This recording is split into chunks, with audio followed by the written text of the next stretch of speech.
సమర్థ సద్గురు సాయినాథ్ మహారాజ్కి జై. సాయి భక్తులందరికీ నమస్కారం అండి. అందరూ ఎలా ఉన్నారు ఫ్రెండ్స్? మన సాయినాథుని దయ వల్ల అందరూ సంతోషంగా ఉంటారు అని మనస్ఫూర్తిగా కోరుకుంటూ ఈ రోజుటి వీడియో స్టార్ట్ చేయబోతున్నానండి. ఇక ఈ రోజు వీడియోలో బాబా గారు మనకు కొన్ని తేదీలు అనేవి ఇచ్చారండి. నువ్వు పుట్టిన తేదీని తాకు తల్లి, నీకు నీ గురించి నిజం చెప్తాను తెలుసుకో బిడ్డా అని చెప్తున్నారు. మీరు పుట్టిన తేదీని మనసులో అనుకోండి ఫ్రెండ్స్. బాబాగారు సందేశాన్ని విన్నామా? తల్లి, నిన్ను వెతుక్కుంటూ వస్తున్న శుభవార్త విను తల్లి. ఇది నీకైన జీవితం. నీకు ఒక మంచి శుభకరమైన విజయం కలగబోతుంది. నీకైనా ఒకటి నీకు చేరబోతుంది తల్లి. జీవితంలో అంతా నీకు ప్రశాంతమైన వెలుగు వస్తుంది. కొత్త జీవితం అనుభవించబోతున్నావు. నమ్మకమే కదా జీవితం. భయం వదిలి ధైర్యం వెనకాలే వెళ్ళు. నీ కష్టకాలం ముగిసిందమ్మా. శోధన కాలం దాటి వచ్చేసావు తల్లి. నువ్వు వద్దు అని వదిలేసిన నిన్ను వాళ్ళు వెతుక్కుంటూ నువ్వు కావాలని వస్తారు తల్లి. అదృష్టం నీకు కలగబోతుంది. ఇక అంతా సంతోషమేనమ్మా నీకు. కొన్ని రోజులుగా నెలలుగా నిన్ను వేధిస్తున్న సమస్యకు పరిష్కారం కూడా దొరకబోతుంది. నీ సమస్య తీరబోతుంది తల్లి. నా బిడ్డకు అన్నీ కలిసి వచ్చేలా చేస్తాను. నీకు విజయం దొరికేలా చేస్తాను బిడ్డా. నీ అద్భుత మార్పు నీ జీవితంలోకి రప్పిస్తాను. నువ్వు ఎదురు చూసే అద్భుతం నీకు అందజేస్తాను తల్లి. నీకు అంతా మంచే జరుగుతుంది అనే నీ మంచి మనసుకి మంచే జరిపిస్తాను బిడ్డా. నీ మనసు అనుకూల ఆలోచనలు, నీకు సాధకంగా ఉండే ఆలోచనలు మాత్రమే నీకు వస్తాయి. నువ్వు తలచి చూడని విషయం నీకు జరగబోతుంది. నువ్వే ఆశ్చర్యపడబోయే విషయం నీకు అంతా జరగబోతుంది తల్లి. ఏ కార్యం తలపెట్టినా అది మంచిగా సక్సెస్ అవుతుంది తల్లి. మంచి కాలంగా మారింది అనే నేను చెప్తున్నది. నిన్ను వేధిస్తున్న సమస్య నిన్ను వదిలి పారిపోయింది. నిశ్చయంగా నువ్వు అనుకునే విషయం నీకు ఈ నెలలోనే జరుగుతుంది తల్లి. నీ కన్నీరు కార్చే రోజులు ఆగిపోయాయి. నీకు కావాల్సింది నీకు కలిసి వచ్చే కాలం నీకు ఆసన్నమైనది బిడ్డ. నీ సాయి తండ్రిని నేను ఆరంభించేశానమ్మా. తప్పకుండా నీ అన్ని కలలు నెరవేరుతాయి. నిన్ను విడిపోయిన వాళ్ళు వాళ్ళకై వాళ్ళే నిన్ను వెతుక్కుంటూ వస్తారు తల్లి. నీకు దగ్గరలో ఉందని ఒక వసంతకాలంగా రాబోతున్నది.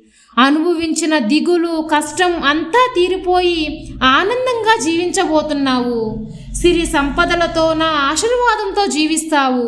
నా అనుగ్రహంతో జీవించబోతున్నావు బిడ్డ. ఆ కాలం నీకు ఇప్పుడే తెలుస్తుంది కదా. రాబోయేదంతా నీకు బంగారు భవిష్యత్తుగా మారబోతున్నది. నీ ఆవేదనంతా ముగిసిపోయింది అని గుర్తించుకో. కొండంత సమస్య కూడా ఐస్ లాగా కరిగిపోతుంది బిడ్డ. ఆ సమయంలో నా దగ్గరికి వస్తావు. వచ్చి ధన్యవాదాలు బాబా అని చెప్పుకుంటావు. ఇక నుంచి మంచి విషయాలు జరుగుతాయి అని నీకే తెలుస్తుంది. నువ్వు గుర్తిస్తావు బిడ్డ. దీనివల్ల సంతోషం నీకు కలుగుతుందమ్మా. రేపటి కోసం కాచుకొని నీకు విజయం నిశ్చయంగా దీపం వెలుగులా నీ జీవితంలో ప్రకాశవంతంగా ఉండబోతుంది. నా కృప నీపై ఎప్పుడూ ఉంటుంది తల్లి. తీయని కాలం మర్మమైంది అని గుర్తించుకో. నీకు రాబోయే విజయవంతమైన కాలం నా చేతిలో నుంచి పంపిస్తున్నాను అని గుర్తుపెట్టుకో. నా వార్తలు ఎంత నమ్మకంతో వింటావో అంత నమ్మకంతో నీకు మంచి జరుగుతుంది. ఇక నీ లైఫ్లో భయం దిగులు తెలియకుండా అవి అన్నీ ముగిసిపోతాయి తల్లి. నీ అన్ని ప్రార్థనలు ఒక్కోటిగా నెరవేరుతాయమ్మా. నీకైనా నువ్వు కోరిన మంచి ఉద్యోగం నీకు వస్తుంది. నీ అవసరాలన్నీ పూర్తి చేసి నా ఆశీర్వాద రోజులు నీకు తీసుకొచ్చాను తల్లి. రేపటి నుంచి అది జరగడం ఆరంభం కానున్నది. నీకైనా దారి వేస్తాను. నువ్వు నా దగ్గర అడిగిన అన్ని కోరికలు తీరుస్తాను బిడ్డ. నువ్వు నా దగ్గర పెట్టిన ప్రార్థనలన్నీ నెరవేరే కాలం వచ్చేసింది తల్లి. ఇక నుంచి రాబోయే కాలం మంచి నెలలుగా ఉంటాయి. దిగులు వదిలిపెట్టేసేయి. నీకైనా మంచి బదులు ఇస్తున్నాను కదా. ఒక్క విషయం గుర్తించుకో అమ్మా. ఎప్పుడూ కూడా కన్నీరు పెట్టకు తల్లి. నువ్వు పడ్డ కష్టం తీరిపోయింది అని గుర్తించుకొని చెబుతున్నాను కదా. కాలానికి ప్రకృతికి మార్పు ఉన్నప్పుడు నా బిడ్డవైన నీ జీవితానికి మార్పు రప్పించకుండా ఎలా ఉంటాను చెప్పు తల్లి. నీకు మంచి అనుకూలమైన మార్పులు వస్తాయి అని గుర్తించుకో. జీవితాంతం నీకు తోడుగా ఉంటాను తల్లి. నీ పైన వచ్చే అన్ని చెడులను పారదోలుతాను. నీ శోధన కాలం ముగిసిపోయింది.